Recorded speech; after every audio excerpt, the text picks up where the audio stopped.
Why hello there, ladies and gentlemen, and welcome back to Car Juice. Today I'm going to be giving you guys the squeeze on the all-new 2025 BMW X7. The X7 model debuted in 2019, and we have now found ourselves in its now 6th year of production, and it has been better and better every single year. And when I saw this one come in on our inventory last week, whenever we started getting our first 2025 SUVs in, I knew that this was a car that I was going to have to do a video on. The MSRP of this vehicle is almost $126,000, meaning that it has basically every single option you could get on a 25 X7, and I just wanted to touch on a couple of the slight differences maybe between the 23s and the 24s that I've already done videos on. You can find the video on the 2024 X7 40i on my channel, as well as the 23 X7 M60 whenever this redesign debuted. This car has every option, which is why I love having customers test drive it, as well as showing it in this video. This car has the amazing Bowers & Wilkins sound system, which actually has Kevlar in the mids and diamonds in the tweeters, which is quite cool. It's was actually rated the #1 sound system in our iX, and it is one of those things that if you are somebody who likes audio and music and stuff like that, that you will probably be pretty happy with it as well. This has our patented 14-way adjustable seats that actually have the quite nice headrest that can pull itself open and close, just like an airline style seat. It also has ventilation and massage, which you can control right on the screen on that iDrive 8.5 screen, BMW's new curved display, which has been out for a couple years and is much better on the 25s than it was on the 23s when it first launched.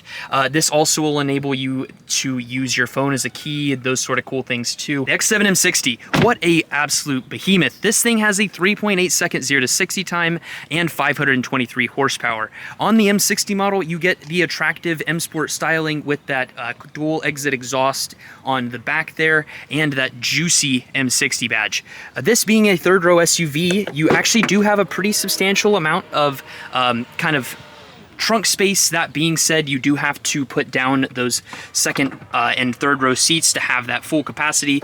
You can do that very quickly just with this little selector on the side of the trunk in the back here, and then you have a quite usable trunk space. However, with that third row up, you do miss out on quite a lot.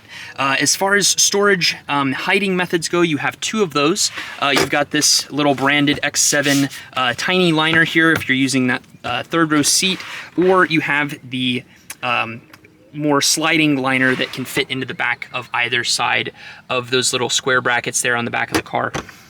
You also do have heated seats in the rear of the vehicle, and there is plenty of space for anybody of any size to sit back there. Before I show you guys the headroom test and the legroom test, though, of the third row, I wanted to mention the air suspension that this car comes with. So this car can actually lower about 2 inches basically at the push of a button, so that you can more frequently or more conveniently load up groceries and heavy items into the back of the car. It also just looks so cool and so tucked whenever you press that button and you go into the grocery store and kind of flex on all your neighbors. But yeah, very, very usable third row, as long as you are willing to kind of make some sacrifices in regards to storage capacity and those sort of things. You got to pick one or the other. You can't have both. You also do have, as this is a very high quality SUV, these beautiful Alcantara headliner that goes all the way to the back of the third row. Second row legroom is quite nice. I've got probably about 8 or so inches of legroom sitting between the driver's seat and my seat, with the car in the default position. Both of the second row and the third row are slightly adjustable, as well as you obviously can adjust that first row, so the seat capacity is going to vary. But with a 5'8" driver and a 5'8" passenger in the rear, you have plenty of legroom, and then headroom is just absolutely behemoth at probably about 5 or 6 inches or so in the back.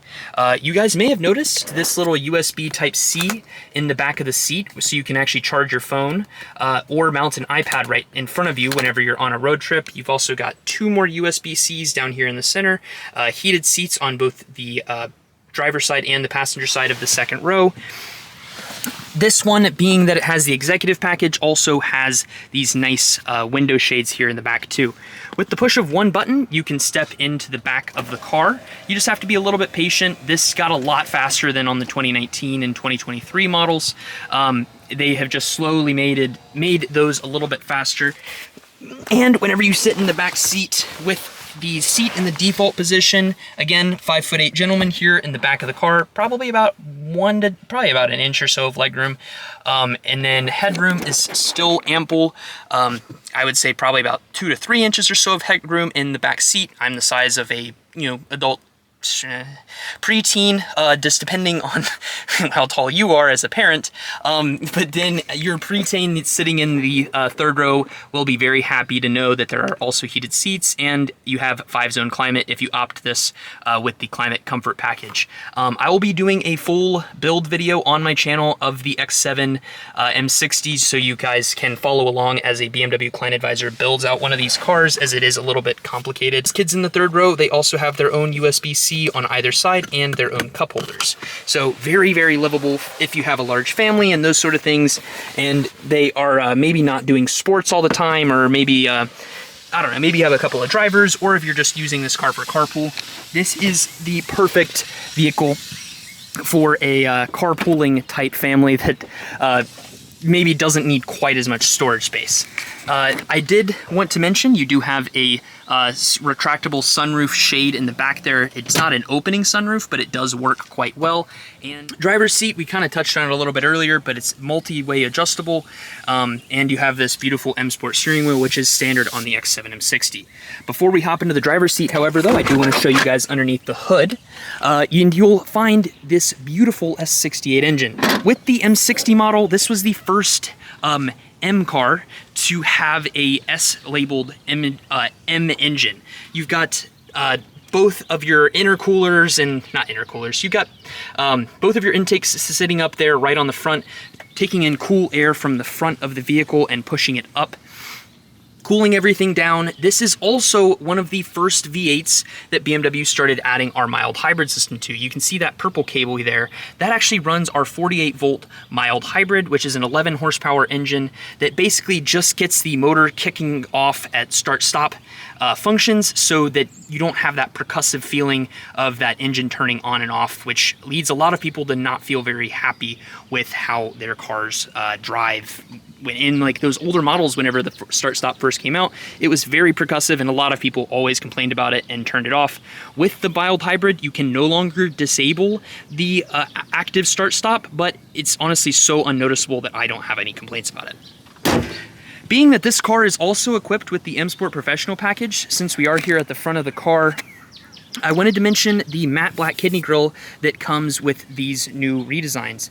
You've also got an illuminated kidney grille too, so this at night will light up and you have that raindrop effect, which looks really cool. On the front of the car, we also have our 4K camera. This will let you see left and right of the vehicle whenever you're pulling out of any kind of traffic situation where you're not able to see everything.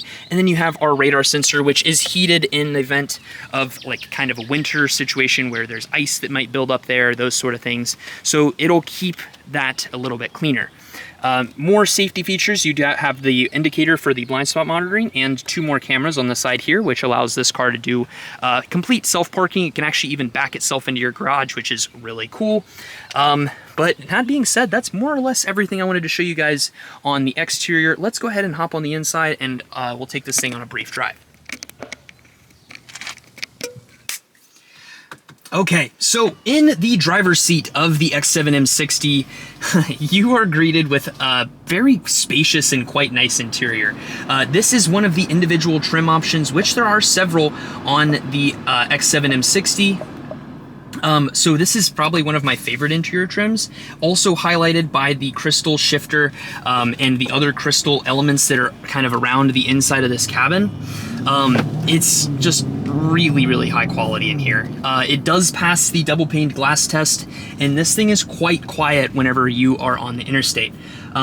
Overall, I don't have any like fancy decibel meters or anything like that, but it's very quiet, and you can very easily take a quick phone call or business type thing on the like inside of this X7 M60.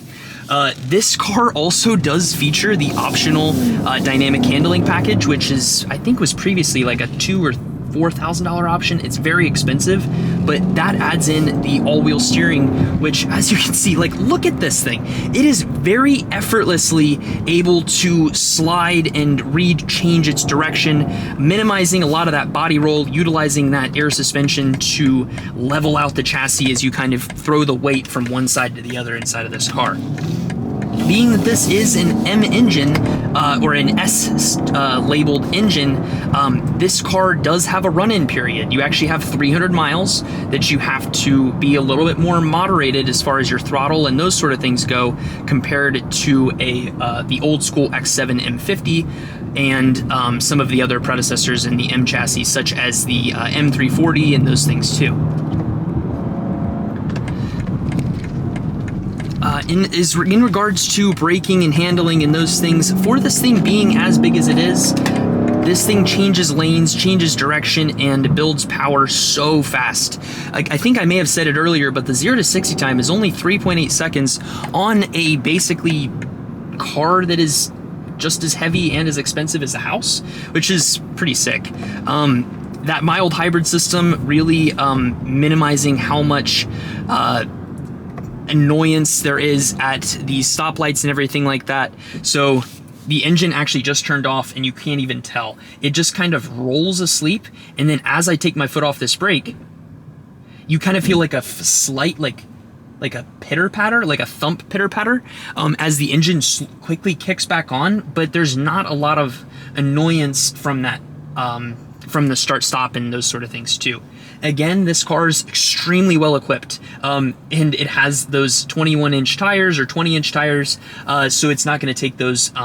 It's going to take potholes very well with that air suspension. And what I was getting at is that this thing has the executive package. So you actually have heated and cooled cup holders, which are quite nice if you're trying to keep a drink hot or cold. It actually gets cold enough with the metal in there to have a water bottle frost up from a room temperature water bottle, which is like really cool. The climate control is relatively easy to use as well. You can set it between the auto and the manual setting. The auto setting looks quite nice, and honestly is what I prefer, especially with having to use a touchscreen for your vent controls. The auto is better.